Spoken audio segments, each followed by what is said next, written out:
چالش انسان در مقابل طبیعت چند هفته دیگه شروع میشه. پس قبل از اینکه این چالش شروع بشه بریم راجع به تجهیزاتش صحبت کنیم. اولین چیزی که ما تو این چالش نیاز داریم یه دونه کوله پشتیه که کوله پشتی ما دقیقاً اینه. بچه‌ها ظاهرش اینجوریه ولی اصلاً نگران نباشید. این چیزی که دارید روش می‌بینید یه روکشه، به خاطر اینه که اگر اونجا بارون اومد کوله پشتی ما خیس نشه و این روکش از کوله پشتی ما توی روزای بارونی محافظت میکنه. آقا این کوله پشتی 75 لیتر جا داره. پشتش اینجوریه، رنگش رنگ خاکیه که یه جورایی مخصوص ارتشه. کوله پشتی خیلی راحتی باید باشه، کوله پشتی گرونی نیست، کوله پشتی ارزونی هم نیست. قیمتش تقریبا 100 یورو. ما تو کوله پشتی داریم که 500 600 یورو پولشه. ولی خب این کوله پشتی کاملا متوسط و معمولیه. بچه‌ها این بغلش هم زیپ داره و این جلو هم به شکم آدم بسته میشه که یه جورایی بتونید تعادلتون رو حفظ کنید و کوله پشتی خیلی راحت و خوبیه. و از اونجایی که امسال تجهیزات ما خیلی زیاده واسه همین ما یه کوله پشتی خیلی بزرگ هم همراهمون میبریم. و بچه‌ها این روکش معمولا اینجاست، یعنی تو این جیب پایینی کوله پشتیه و وقتایی که بارون میاد خیلی راحت این روکش رو میتونید از توی جیب در بیارید و اینجوری بکشیدش رو کولتون. لیتس گو. و اینم از اولین تجهیزات چالش امسال ما. دومین تجهیزاتی که بچه‌ها باید همراه خودشون ببرن و اگه نبرن یخ میزنن کیسه خوابه. ما امسال هم بچه‌ها کیسه خواب داریم و این کیسه خوابا معمولاً تا دمای -5 درجه هم آدمو گرم نگه می‌دارن. ولی خب این دمایی که میگن -5 درجه 100% واقعی نیستش. اگه شب خیلی سرد بشه ما هم یخ می‌زنیم. و این کیسه خوابایی که بچه‌ها میبرن بچه‌ها دقیقاً همون کیسه خوابایی هستش که پارسال توی فصل 1 هم استفاده کردیم و یه جوری کیسه خوابای ارزونی هستن، خیلی خفن نیستن. ولی یه آیتم داریم که امسال جدیده و اونم چیزی نیست جز تشک بادی. بچه ما امسال تشک بادی همراهمون داریم. دلیلش هم این نیست که بچه‌ها اگه بخوابن روی زمین کمرشون اذیت میشه. نه، ما تو چالش انسان مقابل طبیعت این سوسول بازی‌ها رو نداریم، یعنی این کارا رو انجام نمیدیم. بچه‌ها واقعا باید بهشون سخت بگذره. یکی از شرکت کنندام خود من هستم و حتی خود منم اونجا باید خیلی بهم سخت بگذره. دلیل اینکه ما به هر نفر یه دونه تشک بادی میدیم اینه که امسال چالش توی قطب شمال برگزار میشه و توی قطب شمال همونجوری که از اسمش معلومه دمای هوا خیلی پایینه و خیلی سرده و شما قبل از که بخوابید باید اون سرمایی که روی زمین هست رو ایزوله کنید و بعدش روی زمین بخوابید. و تنها چیزی که خیلی خوب ایزوله میکنه تشک بادیه. این تشک بادی‌ها قطرشون تقریبا 5 سانته و تا یه حدی اون سرمایی که روی زمین هست رو ایزوله میکنه و باعث میشه که شب توی خواب یخ نزنید.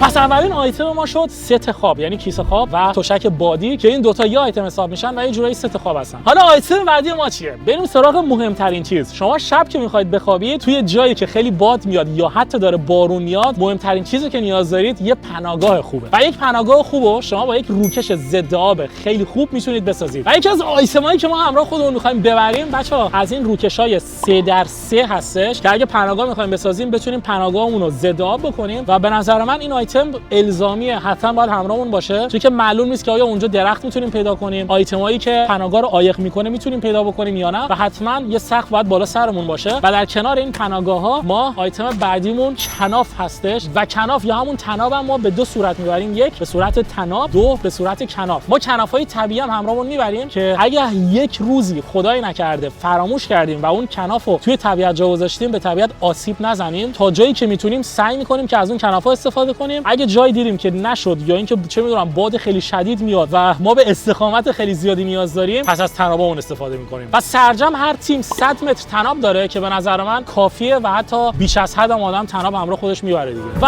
بریم سراغ آیتم بعدی. آیتم بعدی آیتمی که الزامیه، همه جا باید باشه. البته نه تو خیابون بچه ما این آیتم همراه خودمون نمیبریم. ولی آیتم بعدی ما چیزی نیستش جز چاقو.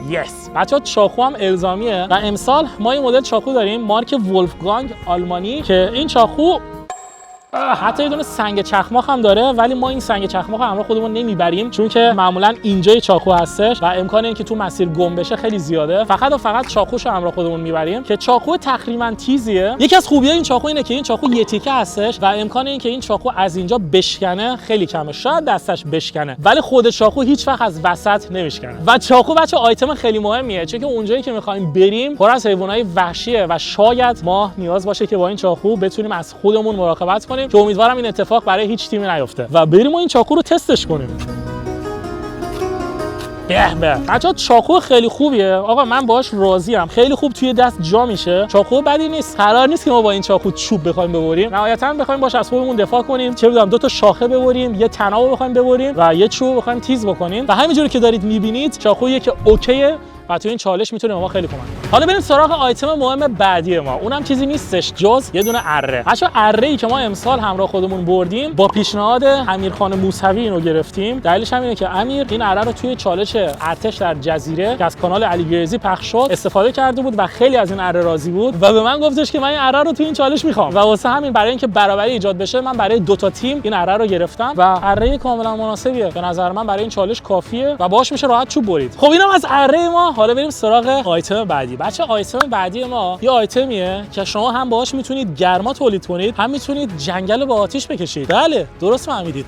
آیتم بعدی ما سنگ چخماق و یه دونه فندکه. درست حد زدید بچه‌ها. یه دونه فندک و یه دونه چخماق. ما امسال تصمیم گرفتیم که این دو تا آیتمو یه دونه آیتم حساب کنیم چون که این دو تا آیتم هدفشون اینه که باهاش میتونید آتش روشن کنید. و پارسال چالش ما اینجوری بود که بچه‌ها توی لوکیشن ثابت بودن و کل روز وقت داشتن که بتونن با این سنگ چخماق آتش روشن کنن. ولی از اونجایی که امسال جایی که داریم میریم خیلی خیس‌تره، بارندگی بیشتره و چالشایی که بچه‌ها انجام میدن خیلی سخت‌تره، واسه همین ما فندک هم به این چالش اضافه کردیم که بچه‌ها اگه وقت نداشتن بتونن با فندک هم خیلی راحت آتش روشن کنن. البته با همین فندک هم خیلی راحت نیست، با همین فندک هم خیلی سخته چون که اگه چوب تر باشه واقعا شما اگه فندک اتمی هم داشته باشید بازم براتون خیلی سخت خواهد بود که بتونید آتش روشن کنید. به هر حال یه دونه سنگ چخماق هم گذاشتیم که اگه کل وسیله خیس بشه یا این فندک خراب بشه بچه‌ها بتونن از این استفاده کنن و به همه تیمام گفتیم که اولویت همیشه با سنگ چخماقه و بعد از اون بعد برن سراغ فندک. خب بچه‌ها ما آیتم آتش‌زا معرفی کردیم و وقتی که شما مثلا لب یه دریاچه هستید آتیشتون هم بپاس به چی نیاز دارید؟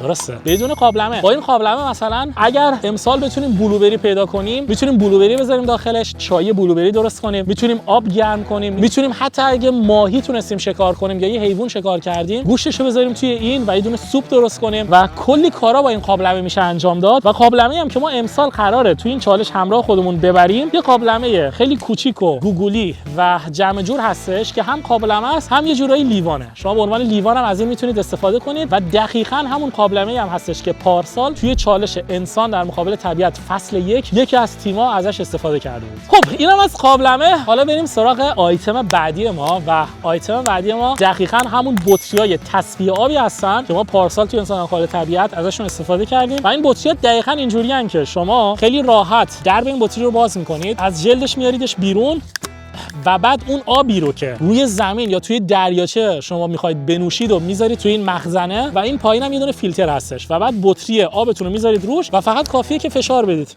به همین آسونی اینجوری آبی که توی این مخزن بوده تصفیه میشه، وارد بطری ما میشه و خیلی راحت میتونید اون آبو بنوشید. بچه‌ها آموزش‌های لازم رو ما به هر دو تا تیم دادیم و بچه‌ها خیلی باید حواسشون باشه چون که اگه آبی رو بخورن که اون آب دچار باکتری یا هر چیز دیگه باشه امکانش هست که مسموم بشن و دیگه نتونن این چالش رو ادامه بدن. به نظر من یه همچین آپشنی واقعا خیلی خوبه توی طبیعت و آدمو از خطر مسموم شدن سیو می‌کنه. آیتم آخر ما بچه‌ها مربوط میشه به خوراکی، یعنی ما با اون آیتم میتونیم راحت شکار کنیم و همین الان فکر کنم خیلی از شما میدونید که این آیتم چیه به علاوه یه آیتم دیگه که این هستش.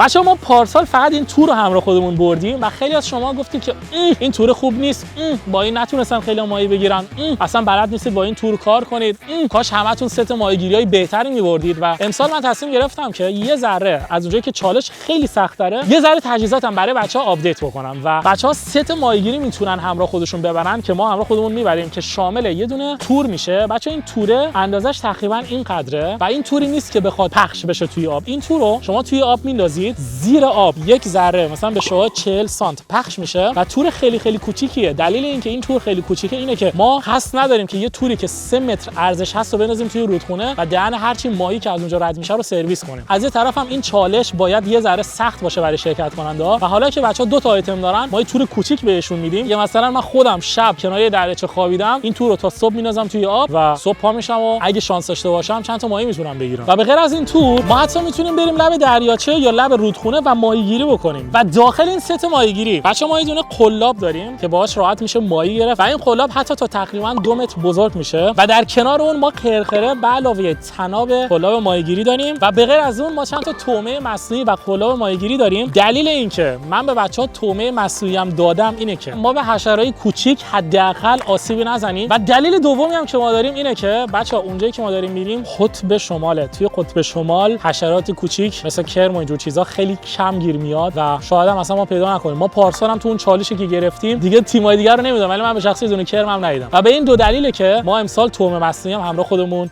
بردیم. و اینم از آیتمایی که تو این چالش قراره که ما همراه خودمون ببریم و این 10 روز رو با این وسیله سعی کنیم که بقا بکنیم. حالا در کنار وسیله ما کلی تجهیزات دیگه هم داریم، مثل تجهیزات فیلمبرداری و چند تا چیز خفن دیگه که بریم و اولین تجهیزات خفنی که امسال اضافه شده رو بهتون معرفی کنم و اونم چیزی نیست جز اسپری خرس. آقا ما امسال اسپری خرس قراره همراه خودمون ببریم، چون که اونجایی که داریم میریم میشه گفت بیشترین خرسای سوئد تو اون منطقه هستن و امکان اینکه ما اونجا یه دونه خرس ببینیم خیلی زیاده و یکی از وسایلی که میتونه از ما محافظت کنه در مقابل خرس اسپری خرسه. اینا دقیقاً اسپری فلفلایی هستن که بردشون تا چند متر، یعنی تا 5 متر رو پوشش میدن و تو این چالش به هر تیم یه دونه داده میشه که همیشه باید همراه خودشون باشه که یه جوری در امنیت کامل باشن و توسط یک خرس خورده نشن. دومین آیتمی که ما داریم دقیقاً مثل پارساله و یه دونه سوته که بچا این سوت هم واسه اینه که خرسای حیوانایی هستن که از صدای بلند میترسن. اگه نزدیک شما شد یا از دور داشت نزدیکتون میشه، شما اگه صدای بلند با این سوت ایجاد کنید میترسن و راهشون رو کج میکنن، خلاص دیگه سمتتون نمیان.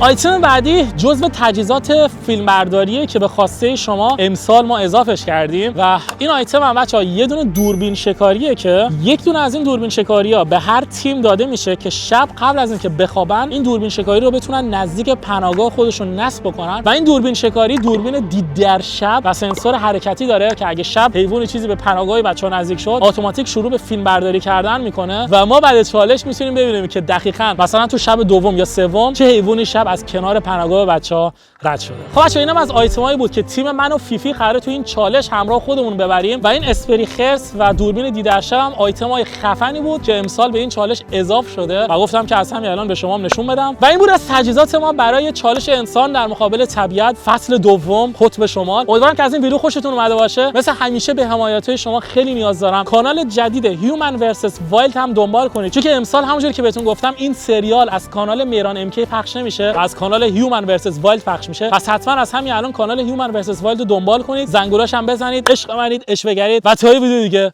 بای بای.